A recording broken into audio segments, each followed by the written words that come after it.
I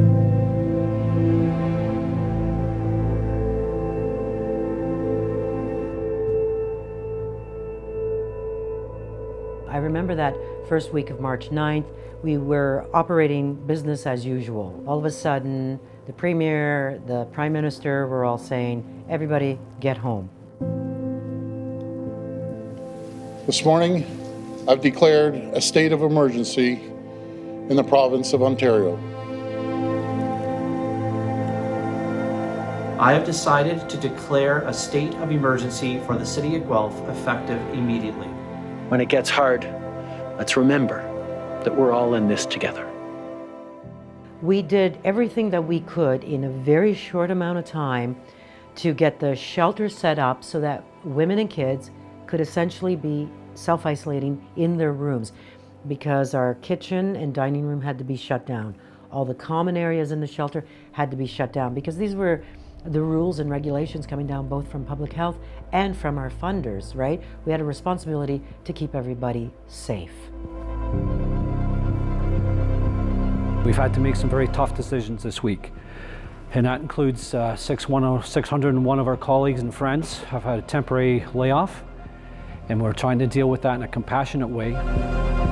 There are troubling new numbers to tell you about, showing the rise in rates of domestic abuse across the country. Canadians grappling with this second wave, also up against another round of mental distress. We are seeing food prices going up already. Those who work with Canada's homeless are worried about shelters.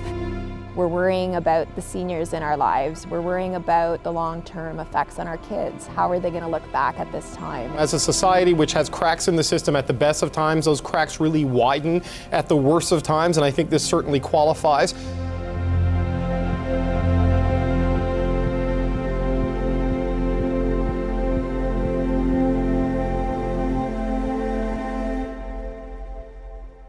Our shelter was built in 1993. Right?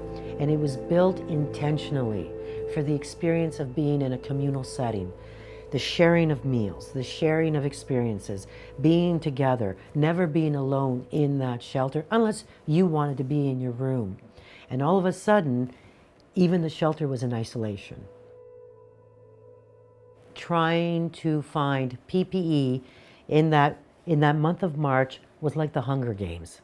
If somebody had a lead, then we were trying to buy it as soon as possible, even just to get enough to get through week by week. I remember really intense, long, stressful days trying to figure it out. I wouldn't say that I frighten easily. When they didn't exactly explain it in the beginning, like they didn't seem to be upfront. They just said this terrible disease from China was coming, and nobody seemed to know for sure.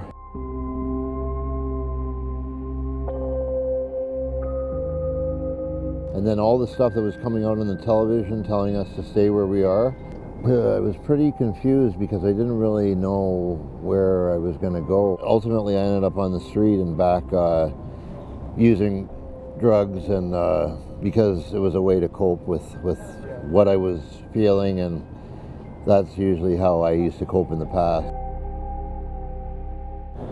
You know, I didn't think it could happen to me, and it did.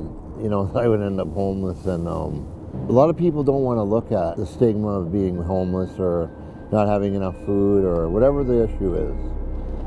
You know, it's not really the coolest thing to be homeless, you know.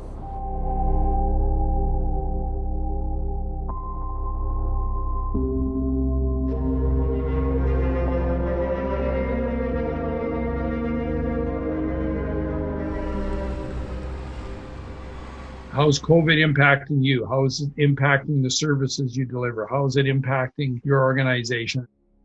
So in April, every year we have our major fundraising gala. As you all know, this year we had to cancel it because of COVID. That gala nets us $100,000, right? It's gone.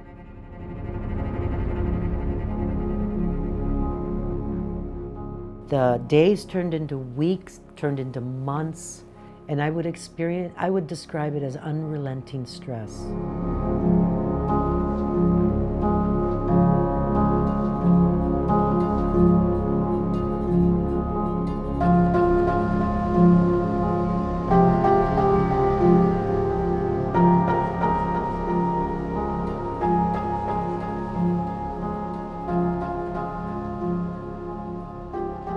The impact of COVID has been brutal on our organization in terms of trying to operate a 24-hour shelter for abused women and children and keep the women and kids and staff safe has been probably one of the greatest challenges that I have faced in my career. I go to sleep at night hoping to God one of our clients doesn't get killed. That's the impact.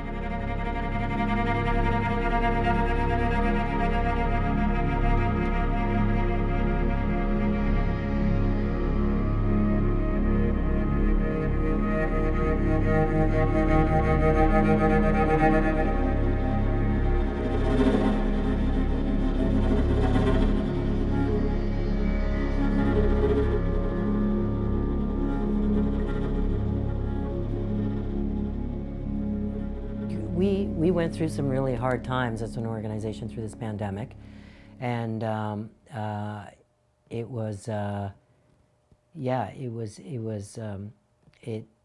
really drove home the absolute worst that can happen through a pandemic. Never in the history of the organization have we lost a client in the shelter, and we did through the pandemic.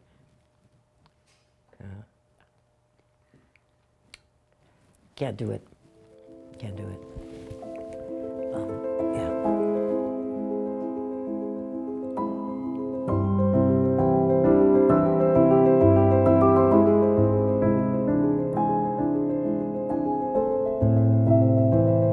The impact to the health of our community goes far beyond COVID itself.